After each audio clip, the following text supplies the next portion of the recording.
जीवन में किसी का भी अपमान करें, एक बार चल सकता है।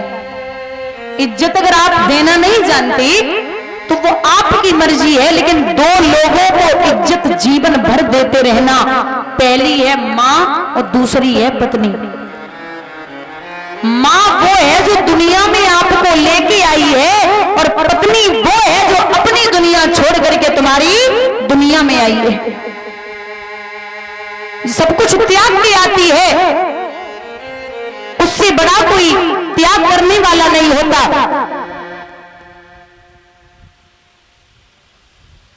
मां तो भगवान ने उस शब्द को, मां शब्द को भगवान ने वो कहा है कि मैं हर घर में नहीं जा सकता, इसलिए मैंने मां बनाई है।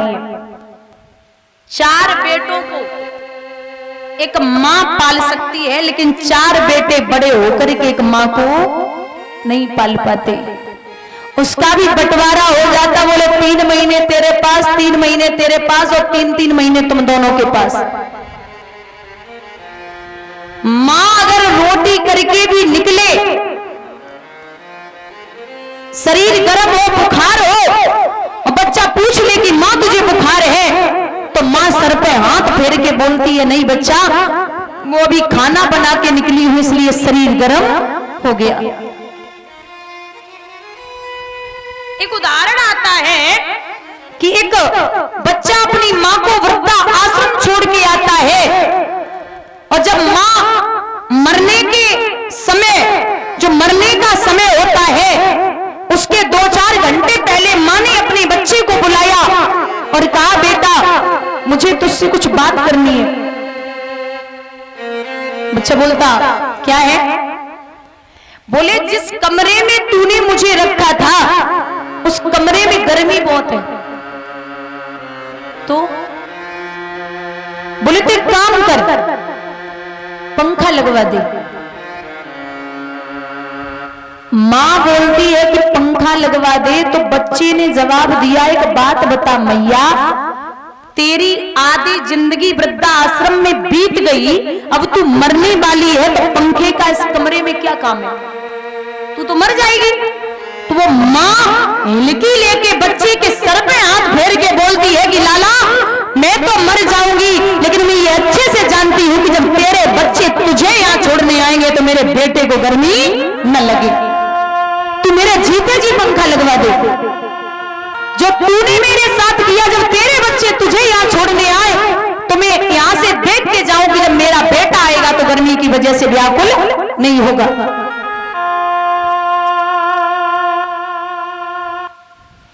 एक जवान पिता घर में हो, जवान, और बच्चा भी बराबर का हो जाए, और बच्चा पिता से ये कह दे, तुम कुछ नहीं जानते, मैं सब कर लूंगा, तुम कुछ नहीं जानते, मैं सब कर लूंगा।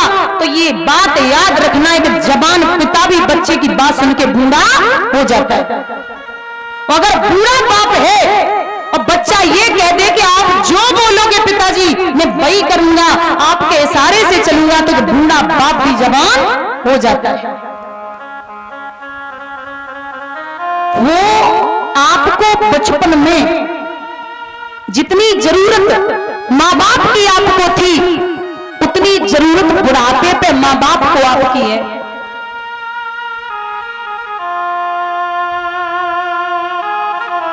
कितना भी अच्छा करिए, कितने भी सत्कर्म करिए, लेकिन माँ बाप आपकी वजह से दुखी हैं तो आप कुछ भी नहीं है।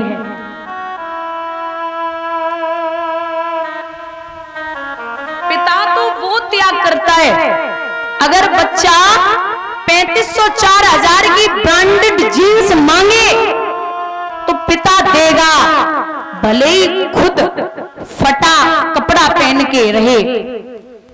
और एक बात याद रखना कि जिंदगी भर ब्रांडेड करने वालों कफन में कोई भी ब्रांड नहीं होता। जहां जाओगे ना मरने के बाद, उस जगह का नाम है शमशान। सम्माने बराबर और शान, चाहे राजा हो चाहे भिखारी हो, जहां जाके सबकी शान बराबर हो जाए उस जगह का नाम होता है शमशान।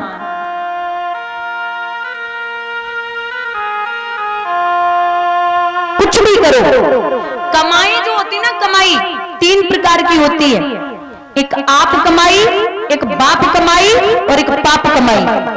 सबसे अच्छी आज वहां जुए का खेल हुआ, पांडव जुए के खेल में हारने लगे, और जब हारने लगे हैं तो सब कुछ जब हाथ से गमा बैठे, अंत में मैया द्रौपदी का नंबर आया तो शकुनी बोला एक काम करो, द्रौपदी को भी रख दो। धर्मराज बोले औरत कोई जुआ में रखने वाली चीज है? औरत को हम और आप पैसे से, धन से, सोने चांदी से जुआ खेल सकते हैं, लेकिन औरत को रख के कोई जुआ नहीं खेलता। तो शकुनी बोले तुम तो बाबर रह गए हो, अरे ऐसा थोड़ी है कि द्रौपदी को कोई ले जाएगा, अरे अपने घर की तो बात ही है, रख दो। जैसे ही महाराज मैया द्रौपदी को रखा है तो पांडवा मैया द्रौपदी को हाथ से गमा बैठी।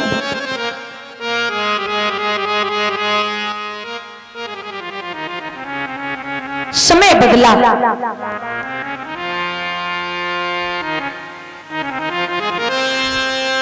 अब जैसा आप बीज डालोगे वैसा ही उगेगा, कर्म जैसा करोगे फल भी वैसा ही मिलेगा। अगर इस बाग में आम है, आम, तो आंखों ने आम देखे, अब आंखें जा नहीं सकती तो गए पैर, अब पैर जा तो सकते हैं लेकिन तोड़ नहीं सकते, तो तोड़ा हाथों ने, आंखों ने देखा गए पैर, तोड़ा हाथों ने, अब हाथ तोड़ तो सकते हैं लेकिन खा नहीं सकते, तो खाया मुख ने, मुख खा तो सकता है लेकिन स्वाद नहीं ले सकता, तो स्वाद लिया जिब्या ने, अब जिब्या स्वाद तो ले सकती है लेकिन रख नहीं सकती, तो रखा पेट ने। आंखों ने देखा गए पैर, तोड़ा हाथों ने, खाया मुख ने, स्वाद लिया जिब्या ने, रखा पेट ने। अब बाग के माली को पता चला तो आकर के डंडे मार दिए पीठ पे। अब पीठ की तो कोई गलती नहीं थी, वो तो फालतू में ही पिट गई, पीठ की तो कोई गलती नहीं, वो तो फालतू में ही पिट गई।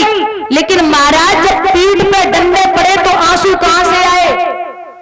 आंखों से। वो देखा किसने था? आंखों ने। तो जो कर्म करेगा फल भी उसे ही मिलेगा। बोलिए गोविंद भगवान की। महाराज बाण मैया द्रौपदी को रख दिया, हार गई। जवाब दिया, जा भैया दुशासन, दुर्योधन ने भाभी को सम्मान में लेके आ। केसों को पकड़ करके खींचने लगा है दुर्योधन। वो दुशासन को द्रौपदी आवाज लगाने लगी है कि क्या कर रहा है, मुझे छोड़ दे।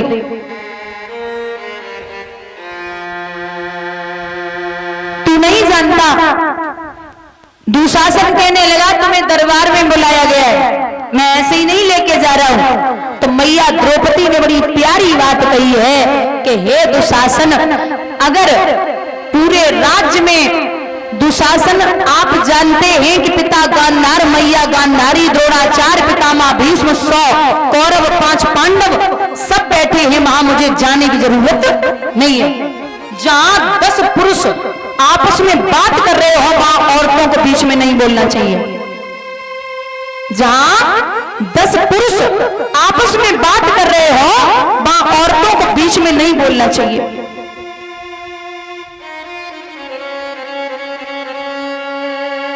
मैं नहीं जा सकती। तो केसों को पकड़ा है और जवाब दिया है दुशासन ने, ऐसे कैसे नहीं जाएगी। सुन, चलना तो जाएगा। तो द्रौपदी बोली, अरे दुशासन, अरे मती पीछे और हमको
मैं नहीं जा सकती, कहीं नहीं जाऊंगी, तू मुझे लेके ऐसे नहीं जा सकता।